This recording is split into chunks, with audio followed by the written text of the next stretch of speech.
Welcome to recipes in my way. இன்றைக்கி நம்ம கல்யாண வீட்டு விசேஷங்களில் வைக்கிற மாதிரி அதே சுவையில் 3 வகையான சட்னி தான் செய்ய போகிறோம். அருமையான சுவையில் ரொம்ப சுலபமாக இதை எப்படி செய்கிறது, இதுக்கு தேவையான பொருட்கள் என்ன பார்க்கலாம் வாங்க. பேனில் 1 டேபிள் ஸ்பூன் எண்ணெய் ஊற்றிக்கலாம். 1 டேபிள் ஸ்பூன் கடலைப்பருப்பு, 1.5 டேபிள் ஸ்பூன் உளுந்துப்பருப்பு, 2 பல் பூண்டு, 4 சின்ன வெங்காயம், 2 பச்சை மிளகாயையும் உடைச்சி போட்டுக்கலாம். ஒரு சின்ன நெல்லிக்காய் அளவு புளி.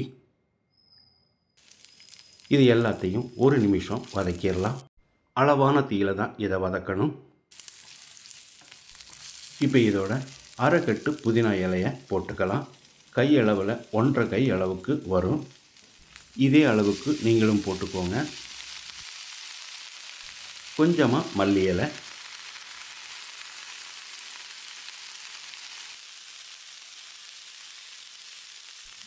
புதினா மல்லி சுருண்டு வர்ற அளவுக்கு வதக்கிடலாம்.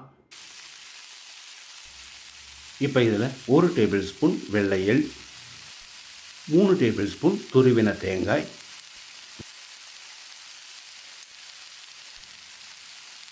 1 டீஸ்பூன் உப்பையும் சேர்த்து 1 நிமிஷம் வதக்கிடலாம்.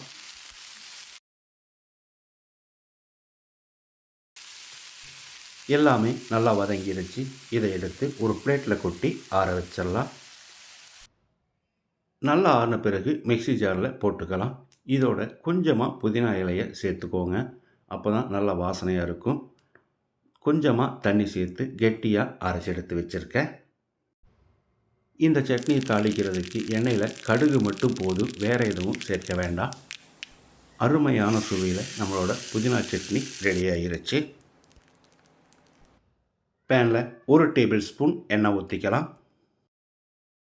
1.5 டேபிள் ஸ்பூன் உளுந்துப்பருப்பு,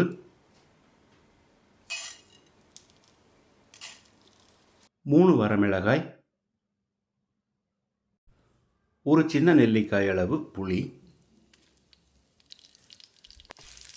அளவான தீயில உளுந்து செவக்கிற அளவுக்கு வறுத்துக்கலாம். இப்போ இதில் மீடியம் சைஸில் 2 பெரிய வெங்காயத்தை நறுக்கி வச்சுருக்கேன். இதை போட்டுக்கலாம். வெங்காயத்தை கண்ணாடி பதத்துக்கு வதக்கினா மட்டும் போதும். வெங்காயத்தோட அளவு 150 கிராம். வெங்காயம் இந்த அளவுக்கு வதங்கினது போது 200 கிராம் அளவுக்கு மீடியம் சைஸில் 3 கேரட்டை துருவி வச்சுருக்கேன். இதை போட்டுக்கலாம்.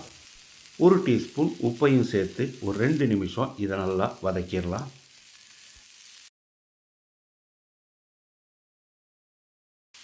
இப்போ இதோட 1 டேபிள் ஸ்பூன் காஷ்மீரி மிளகாய்த்தூள் போட்டுக்கலாம். இது ஆப்ஷனல் தான், நான் கலருக்காக சேர்க்கிறேன். ஒரு 1/4 டீஸ்பூன் அளவு பெருங்காயத்தூள், 2 டேபிள் ஸ்பூன் துருவின தேங்காயையும் சேர்த்து மறுபடியும் 1 நிமிஷம் வதக்கிடலாம்.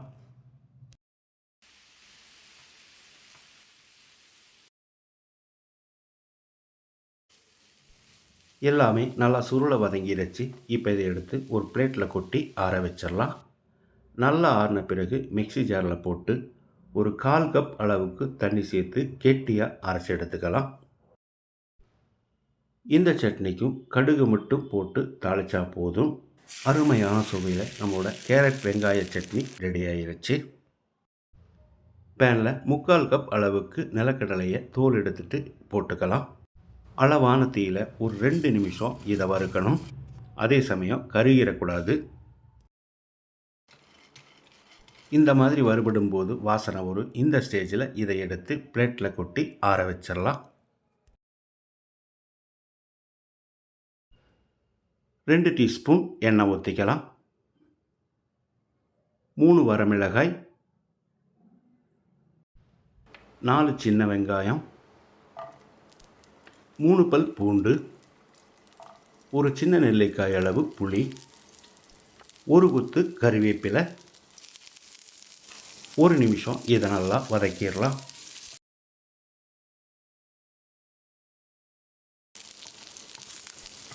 கருகாத அளவுக்கு வதங்கிடுச்சு. 1/4 கப் அளவுக்கு துருவின தேங்காயையும் சேர்த்து மறுபடியும் 1 நிமிஷம் வதக்கிடலாம்.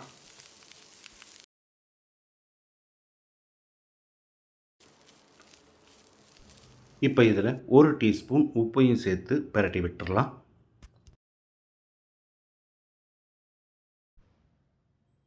உப்பு சேர்த்து கலந்து விட்ட பிறகு இதை எடுத்து பிளேட்டில் கொட்டி ஆற வச்சிடலாம்.